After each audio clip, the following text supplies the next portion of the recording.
यो, कैसे हो सभी लोग।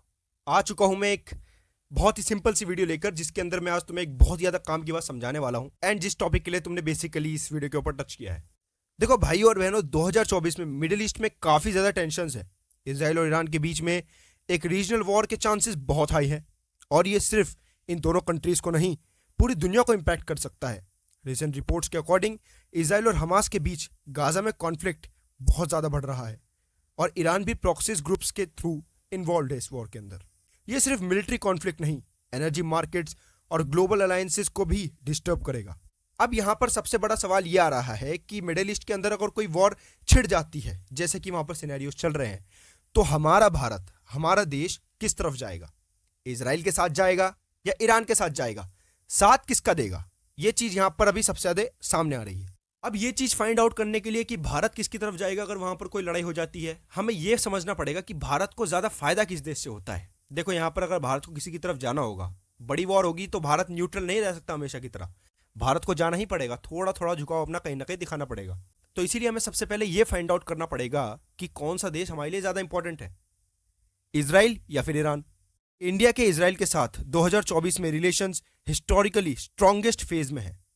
दोनों कंट्रीज के बीच डिफेंस कोऑपरेशन और टेक्नोलॉजी शेयरिंग सबसे ज्यादा हाईलाइट हो रही है, स्पेशली जब रीजनल सिक्योरिटी और काउंटर टेररिज्म की बात आती है। बात करें डिफेंस कोऑपरेशन की, तो इसराइल अब भी इंडिया का टॉप डिफेंस सप्लायर है और 2023 से 2024 में इंडिया ने इसराइल से कुछ मेजर डिफेंस डील्स साइन किए हैं।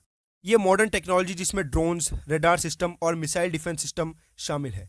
स्ट्रैटेजिक अलाइनमेंट, 2024 में इसराइल और इंडिया का स्ट्रैटेजिक अलाइनमेंट ज्यादा स्ट्रांग हो गया है, स्पेशली चाइना और पाकिस्तान के ग्रोइंग इन्फ्लुएंस के बाद। इनको काउंटर करने के लिए इसराइल हमेशा से एक रिलायबल पार्टनर रहा है इंडिया के लिए, और ये रिलेशन मिडिल ईस्ट के कॉन्फ्लिक्ट में भी इंडिया के डिसीजन मेकिंग को इन्फ्लुएंस करेगा।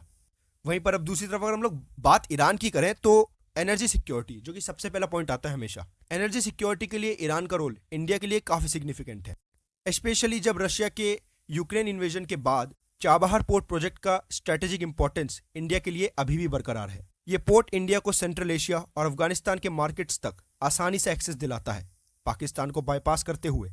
तो इंडिया के रीजनल ट्रेड और इन्फ्लुएंस के लिए ईरान एक की प्लेयर है, लेकिन ईरान के साथ सिक्योरिटी कोऑपरेशन उतना स्ट्रांग नहीं है जितना इसराइल के साथ है। मतलब कि हथियार लेना देना ये सब हमारा ईरान के साथ ज्यादा नहीं होता है। आप सबसे इंपॉर्टेंट क्वेश्चन जिसके लिए तुम इस वीडियो के ऊपर आए हो, अगर मिडिल ईस्ट में रीजनल वॉर होती है तो इंडिया किसका सपोर्ट करेगा, इसराइल या ईरान? डिफेंस एंड टेक्नोलॉजी के हिसाब से देखें, इंडिया को इसराइल से जो मिलिट्री और टेक्नोलॉजी सपोर्ट मिलता है वो काफी क्रिटिकल है। रिसेंट ईयर्स में इंडिया और इसराइल के बीच साइबर सिक्योरिटी और एंटी टेररिज्म के एरियाज में काफी कोलैबोरेशन हुई है, और कंसाइडरिंग इंडिया के बॉर्डर चैलेंजेस पाकिस्तान और चाइना के साथ, इसराइल की मिलिट्री टेक्नोलॉजी हमें बहुत ज्यादा हेल्प करती है। ईरान के साथ इंडिया के इकोनॉमिक कनेक्शंस ज्यादा फोकस्ड हैं ऑयल और ट्रेड पर। यह बैलेंस मेंटेन करना, मैंने जैसे कि पहले ही कहा था वीडियो के शुरुआत में, आसान बिल्कुल नहीं होगा, स्पेशली जब ग्लोबल पावर्स, सुपर पावर्स जैसे कि US, Russia, China, Britain, France, ये सब इसके अंदर इन्वॉल्व हो। अगर हम लोग खोल के देखें तो ईरान के साथ एशिया की बहुत बड़ी बड़ी पावर्स खड़ी हैं, जैसे कि रशिया, जो कि हमारा बहुत अच्छा दोस्त है, चाइना, नॉर्थ कोरिया भी ईरान के थोड़ा थोड़ा साथ है। वहीं पर अगर दूसरी तरफ देखो तो इसराइल के साथ कौन है? इसराइल के साथ पूरा वेस्ट खड़ा है, सिर्फ और सिर्फ वेस्ट। वेस्ट मतलब यूरोपियन कंट्रीज एंड यूएसए। इनमें से कई सारी यूरोपियन कंट्रीज आज के समय में इसराइल से अपनी तोड़ियां बदल रही हैं, जैसे कि फ्रांस।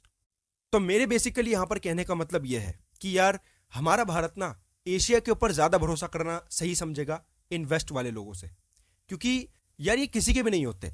मैं तुम लोगों को सीधा बताता हूं, ये किसी के होते ही नहीं है। एंड अगर हम लोग ब्रॉडर सेंस में देखें, थोड़ा दिमाग खोल के देखें, सिर्फ और सिर्फ इसराइल से अपने हथियारों को लेने के बजाय, यहां पर इसराइल अकेला देश नहीं है जिसके ऊपर हम डिपेंडेंट हैं। हमें हथियार और देशों से ही मिलते हैं, और हमें मोस्टली जो फायदा होता है इंपोर्ट एक्सपोर्ट का, जो भी हमारे रिलेशन है बाकी कंट्रीज के साथ, वो एशिया के अंदर है। वेस्ट कंट्रीज से हमारा इतना ज्यादा कोई खास वो नहीं है रिलेशन, जैसे कि भाईचारा जो होता है। एंड अमेरिका को तुम जानते ही हो क्या है। बाकी आप लोगों को क्या लगता है, क्या इंडिया को इसराइल को सपोर्ट करना चाहिए या ईरान के साथ अपने रिलेशंस को मेंटेन करना चाहिए? अपने थॉट्स कमेंट सेक्शन में जरूर शेयर करें।